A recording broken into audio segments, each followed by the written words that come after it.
Hi gang, just picked up a good to go from a 7-Eleven. Now if you're not familiar with good to go, they basically take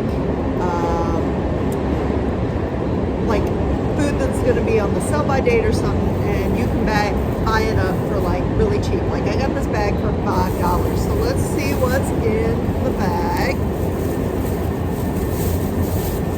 Let's see what we got. We have a garden salad with ranch dressing that was originally $2.59.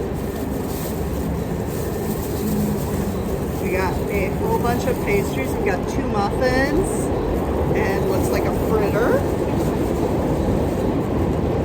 We got a butter croissant ham, egg, and cheese that was originally $3.79. Some carrots and celery with ranch that was originally $2.39.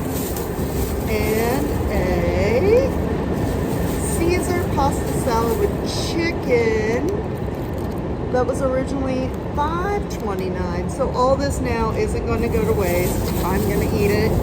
It's going to be awesome. And that is what you get with good to go when you go to 7-Eleven for $5. I basically got like about $15 worth of food here. Reduced food waste.